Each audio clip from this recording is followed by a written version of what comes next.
RTI Live News. Ask for right. RTI Live News की स्वागतम. గత ప్రభుత్వ హయాంలో మున్సిపాలిటీలో టెండర్లు లేవు. 5 సంవత్సరాలుగా రోడ్లు గుంటలుగా మిగిలిపోయాయి. శ్యామలంబ పండుగ కూడా జరగలేదు. కూటమి ప్రభుత్వంలో మంత్రి గుమ్మిడి సంధ్యారాణి చొరవతో పండుగ అంగరంగ వైభవంగా జరుగుతుంది. మంత్రి గుమ్మిడి సంధ్యారాణి అభ్యర్థన మేరకు సంబంధిత శాఖ ఈ క్రింది చర్యలు. ఎలక్ట్రికల్ శాఖ మంత్రి గొట్టిపాటి రవికుమార్ పండుగ అని వినగానే వెంటనే 1.60 కోట్లు మంజూరు చేశారు. ఆ నిధులతో 20 ట్రాన్స్ఫార్మర్లు, 100 విద్యుత్ స్తంభాలు శాంక్షన్ చేశారు. అలాగే పురపాలక శాఖ మంత్రి నారాయణ 2 కోట్లు మంజూరు చేసి వాటర్, శానిటేషన్, మరుగుదొడ్లు, రోడ్ల మరమ్మతుల ఏర్పాటుకు సహకరించారు. గత ప్రభుత్వం మున్సిపాలిటీ శానిటేషన్ కు సరైన సామగ్రి కూడా ఇవ్వలేదు. ఇప్పుడైతే మారిన ప్రభుత్వం అభివృద్ధి వైపు అడుగులు వేస్తుంది. అమ్మవారి పండుగ శ్యామలమ్మ తల్లి జరిపించుకుంటుంది. దైవం తన శక్తితో ఎవరిని ఎంచుకుంటే వారి ఆధ్వర్యంలో పండుగ జరుగుతుంది. ఆపితే ఏది ఆగదు. పండుగ దిగ్విజయంగా చేసి సమాధానం ఇస్తామని అన్నారు. సాలూరులో ఉన్నటువంటి ప్రజలందరికీ కూడా ఈరోజు ఎవరు కరెక్ట్గా చేస్తున్నారు, ఎవరు తప్పు చేస్తున్నారు, ఎవరు బాధ్యతాయుతంగా ప్రవర్తిస్తున్నారు, ఎవరు ప్రజల కోసం పనిచేస్తున్నారు అనేది నిన్న మున్సిపల్ మీటింగ్తో నాకు తెలిసి ప్రజలందరికీ అర్థమైందనే అనుకుంటున్నాను నేను. ఎందుకంటే ఈరోజు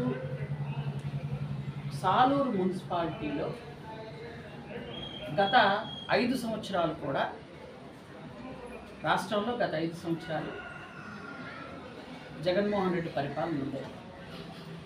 ఆ 5 సంవత్సరాలు కూడా పండగ చేయడానికి వాళ్ళకి చేత కాక అమ్మవారి మీద భక్తితో లేదో వాళ్ళకి వదిలేస్తున్నాను. నేను చెప్పను ఆ విషయం.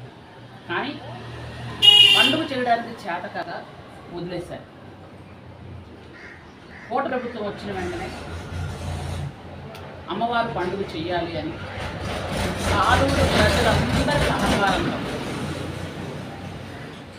సాలూరు ప్రజలందరి సహకారంతో ఈ పండుగ అంగరంగ వైభవంగా చెయ్యాలి అని మనందరం అనుకోవడం, దానిలో వీళ్ళున్నారు వీళ్ళు లేదు, ప్రముఖులతో పాటు ప్రజలతో పాటు పాత్రికేయులతో పాటు అధికారులతో పాటు అందరూ ఉన్నారు.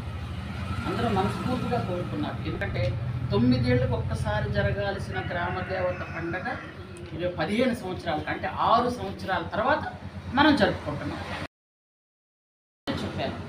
ఆ రోజు సాలూరు మున్సిపాలిటీలో మహిళల ఆనందానికి అవధులు లేవు. నిజంగా ప్రతి ఒక్కరు, నాకు ఫోన్ నెంబర్ తెలియని వాళ్ళు ఇంటికి వచ్చి కూడా వాళ్ళ సంతోషాన్ని వ్యక్తం చేశారు.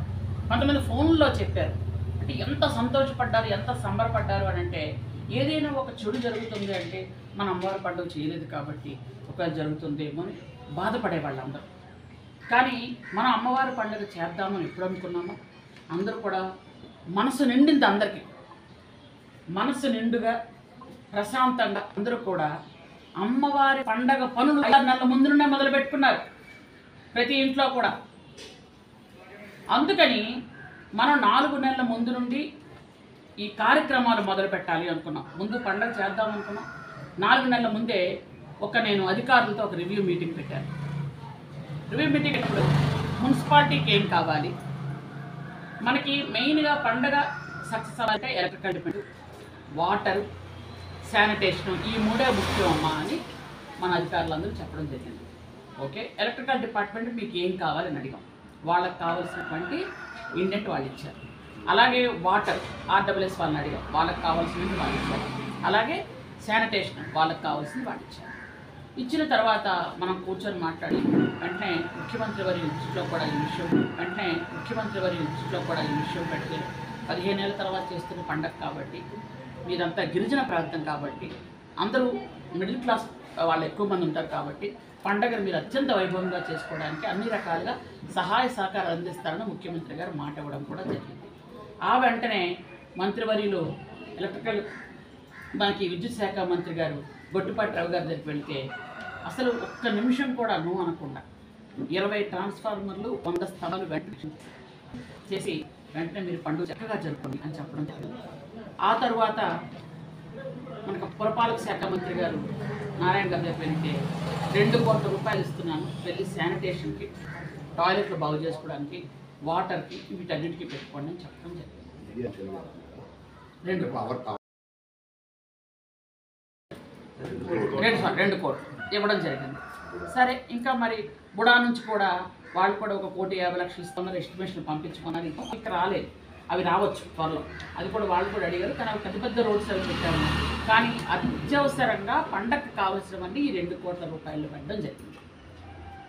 అయితే ఆ రోజు నుంచి మున్సిపాలిటీలో నేను ఒకసారి ఎప్పుడో వెళ్తే మున్సిపాలిటీలో మనుషులు నాకు ఎవరు కనిపించారు. మీరందరూ కూడా నాతో పాటు వచ్చారు. ఇంకా అప్పటి నుంచి ఆ మున్సిపాలిటీకి వెళ్ళడానికి నాకు ఇంట్రెస్ట్ కూడా చచ్చిపోయింది.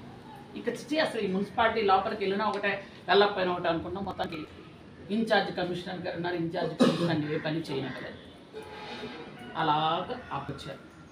మార్చి 17వ తేదీన మున్సిపాలిటీలో మున్సిపల్ అకౌంట్కి 2 కోట్ల రూపాయలు డబ్బులు పడిపోయాయి.